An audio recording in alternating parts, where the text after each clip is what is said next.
Hello everyone. Welcome to Marketing Reef. Get more customers, transform your business. So this is a show hosted by myself, Karen Bartle, and I'm going to help you today to learn a little bit more about how you can get yourself speaking in public. So we're going to talk to a few guests today who have got some great knowledge on this subject matter. So we have Trish Springsteen, who is a coach, author, and speaker. Hello, Trish. How are you?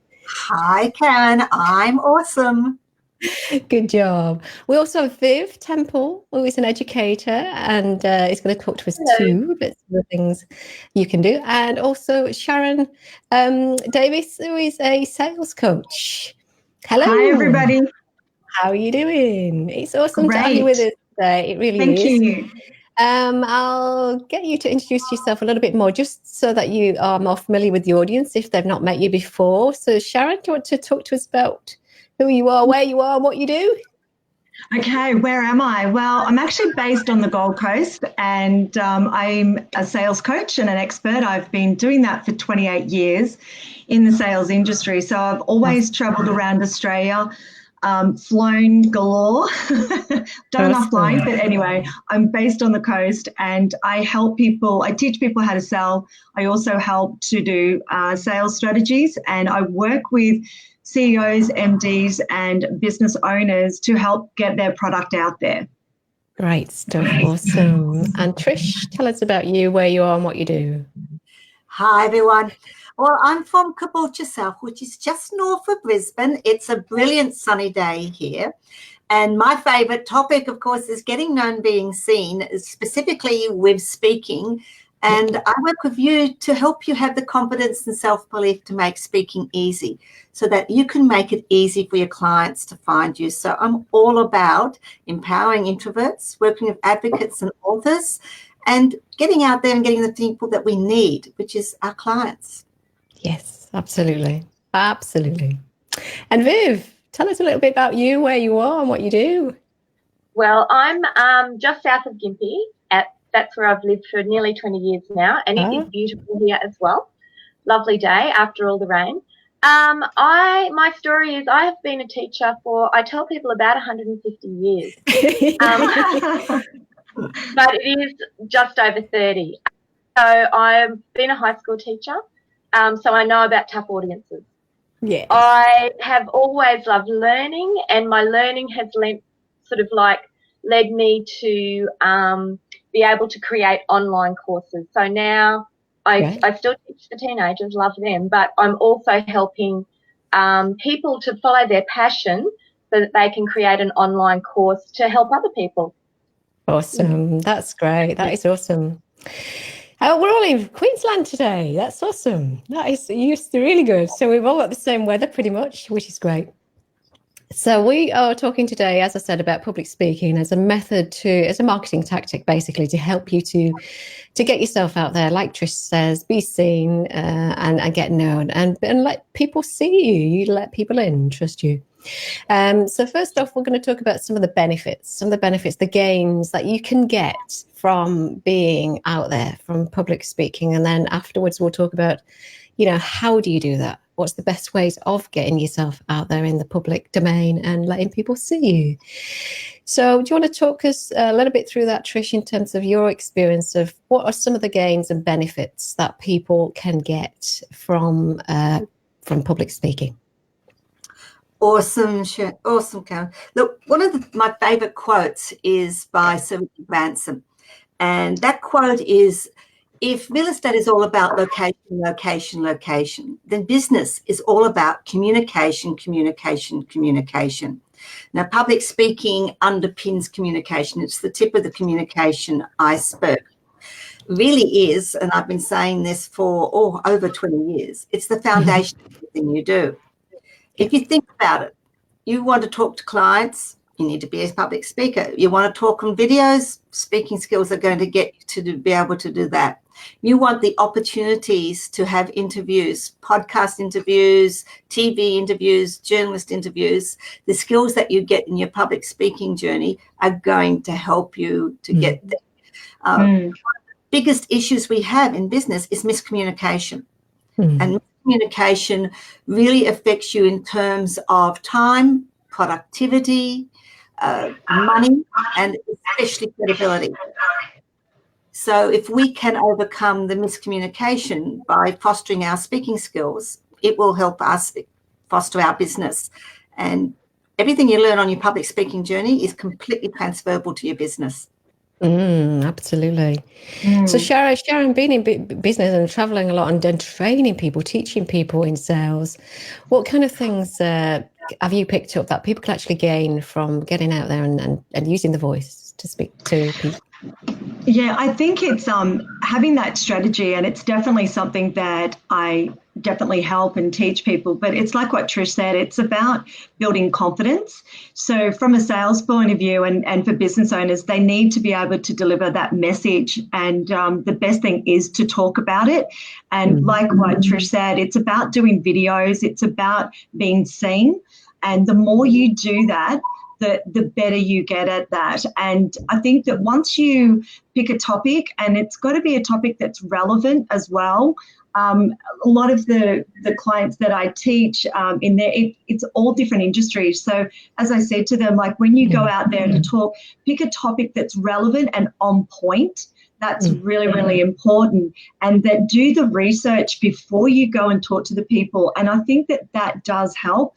It's do your research, know what you're going to talk about and deliver and practice. It's practice, practice, practice. And when you get sought after to come and talk as a keynote speaker, it's something that if you've built your profile and you're starting to be seen, people are actually going to ask you to come and do keynote, especially if it's all different topics. And a perfect example of that, I've recently been sought through LinkedIn through a client that I sold 10 years ago, knew that I did keynote speaking. And the topic that I'm going to be talking about is success strategies. And that's going to be in front of 100 people. But it's about building that confidence. Like what Trish said, it gives you the confidence. The more you keep speaking and the more that's relevant and on a topic that helps people to see a vision as well and to see what you're about as well. Does that help? For sure. Oh, I'm getting some feedback. I don't know if Sharon, you want to stick your ear plugs in, or maybe I'm getting a lot of. And over to you, Viv, because teaching and being an educator for 30 years, you've seen how important that is for people to be able to develop those skills and the things that people gain. Tell us a little bit about that. It is absolutely, Karen, and it's something that is taught to kids at school, and it's probably the thing that kids hate the most, an oral presentation. And adults, everyone. And I think that sometimes that's because speaking to our peers is the hardest thing. Because we've got all of these ideas about what they're thinking about us. Sometimes speaking to people that we don't know is much easier because we don't have all of these preconceived ideas, but that's another topic. I think going on from what Sharon was saying, that we all like to do business with people that we know, like, and trust. And videos and hearing someone speak is one of the fastest ways to gain that like and that trust, particularly if the topics are relevant and are giving value. I've watched lots and lots of videos from lots and lots of people, and you can glean little bits from lots of people. And then later on, as you want to buy something, it would be like, oh, what was Trish saying? She was saying something about that. Let me go and see if I can find her. So it's that developing the relationship, isn't it? It is, and I think you hit on something there, and I think you've all mentioned this, how important video is in this era of, transmitting your community and communicating your message, because it is so easy. You can do a 10-second, 30-second, 60-second video, which instantly connects people to you, right, these days. So you can get your message across. And you can delete it if you don't love it. And you can get rid of it quickly if you don't like it, for sure. But also it allows you, and what you've all said is practice, because absolutely. I think I read somewhere it's the next thing to dying is actually standing up and giving a presentation. That fear of that we, a lot of people fear actually getting up there and actually saying something to a bunch of other people. It's one of the most feared topics, isn't it? That comes from Jerry Seinfeld. He did a comment many years ago in one of his skits, and it was all about how people would rather be in the coffin or deliver the eulogy at the funeral than deliver the eulogy at the funeral. That's right. And I've, from my experience of helping people with it and overcome it in my work, it's a terrifying thought to be going up there and doing something that you're not. But again, whole bunch of things that we can talk on another show. And I will put some tips on the show notes actually to help people who really want to get into this. They really want to do this because they see the gains and benefits that other people are gaining from this. But they just can't overcome that hurdle to actually do it. So practice video is a great way to start doing that, isn't it? Because what you can do is practice with yourself. No one has to see it. You're in the kind of luxury of sitting in your own place, and you can record yourself until you get to like a little bit of it. I mean, you don't have to like everything about it because obviously, you're going to be your own self-critic. But so some of the gains that people can gain. An in-demand lady there, right? So from personal experiences of you going out and doing this, Sharon talked about so many months or years later, people saying, oh, could we have you for a keynote speaker? Could we, we've seen you here, could you come over here? So it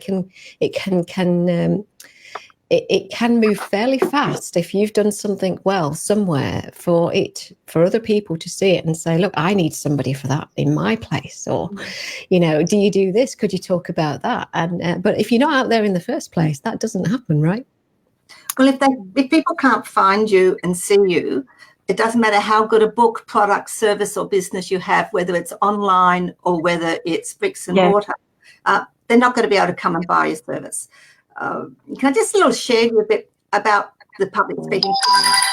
We were talking about this a little bit before we came on.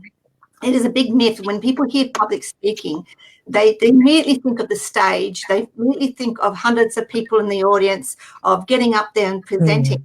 And really, that is only one little bit of public speaking. And as I mentioned before, it really underpins everything you do. So let me just give you a brief outline. When you start your public speaking journey, these are the things that you learn when you're doing a public speaking. We just want to learn basic public speaking skills.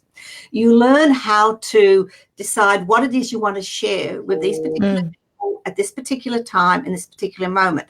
So it helps you work on focusing on what your goal, your mission is, what you want your audience to take away.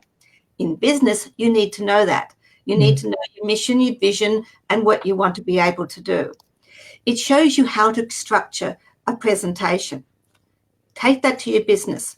You need to be able to structure your call with your client. You need to be able to structure what you're going to say on video. You need to know how to present that, how your body language affects it, how your eye contact affects it. That is just basic speaking skills. However, take that into your business. When you are talking to a client, when you are at a network meeting communicating, when you are pitching a business, you want to ensure that your eye contact, your body language reflects every message that you're doing in the verbal. So there's your speaking skills going across to your business. When you want to talk about your voice and being able to persuade people, to talk to people about your mission and your vision so that your staff in your business are following in the same directions. There's your speaking skills coming across into a practical setting where you are selling that vision, selling that mission. They are all speaking skills. So people forget about speaking from the stage. That will come. And as Sharon says, the more you practice, the more you get known, be seen, people are going to then ask you. Then you can overcome that fear. But think about the strategies and techniques in your speaking that you can personally take right now into your business to shine in your business and enhance your business skills. For sure. Yes, that's definitely so true. Yes. Yes. Sorry. Do you want to go ahead, Sharon? Yeah, I totally agree with exactly what Trish has said. And it's something that with past speaking gigs that I've done, and it's just whatever the company or the business, what that strategy is and that topic, that if you nail that when you present, people are going to find you. They're going to talk to you. And I know that in previous experiences, I've actually been in the situation where I've actually been the person behind the camera, behind just waiting to see, okay, what's going to happen. I've had managers, and you'll like this, especially Viv, you'll understand this. I was actually at an ASBA conference, which is for a lot of principals and teachers. I was in Cairns, and I wasn't speaking, right? And there was over 2,000 people in the auditorium there, and the manager that was supposed to speak was sick. And so the next thing they said, right, Sharon, you're up. Now, I actually had to follow one of the guys from 60 Minutes that was talking. There was a big thing that Jeff was doing up there in Cairns. Yeah. And the gentleman that spoke made everybody cry. And I was nearly in tears before I actually went up. So, however, what I knew was the topic. What I knew was because I practiced and done small events. When I went up there, and I only had a 5-minute spot, right? So I had to talk to 5 minutes. I had to stop crying because the person before made everyone cry. And then I had to take over and do it. So it's something that when you keep practicing and you know your topic, it doesn't matter what happens, you can pull yourself together and do it. So it ended up being a big hit, but at the same time, it was really hard, but it does happen to all of us. Yes, all of us. Absolutely. And in a lot of ways, it's like when you start teaching, you have you write out a very detailed lesson plan, and so you know exactly what you're going to be doing. Yeah. And then as time goes on, in exactly the same way, you can just go, all right, what are we doing today? And you automatically, as you know, Sharon and Trish, you just follow that. You follow that outline because it's just part of you. And something else I'd like to add to possibly what Trish was saying. Is that when you're speaking to whoever it is, whether it's a one-on-one client or whether it's a small group or a larger audience, just have a little bit of a think about what your audience already knows about your topic. Because sometimes I think that we all use a lot of technobabble in whatever industry we're in. We use acronyms, we just do. And if you're talking to someone who is completely cold market and knows nothing about a technical thing that you do, you can completely lose them because you're saying words that you just think, oh, my goodness, I don't know any of those words, so I don't think this is for me. So I think if you can, as, Sharon says, have that outline, but also be thinking about, okay, who am I speaking to? Which level am I speaking to? Are they experts in my area or are they beginners? Because we've all been beginners in our area as well. We have, absolutely. And I wrote a lot today. I posted a lot around today on my very early experiences of speaking in public for business. And I've got to tell you, it wasn't an enjoyable experience, but I put myself in that position because I knew it was going to come good. I knew it had opportunities somewhere. I didn't know exactly where, but I thought if I don't do this, I'll never know, I'll never know if this is going to be a good opportunity or not. And each one you do, you think, you reflect on it and think, well, what did I learn from that? What did I get from that? What did my audience get from that? And would I do it again? Yes, but what would I do differently maybe next time? Or like you were saying, making sure you're pitching to the right people in the right way, because sometimes you're seeing confusion in people's face because they're not understanding me or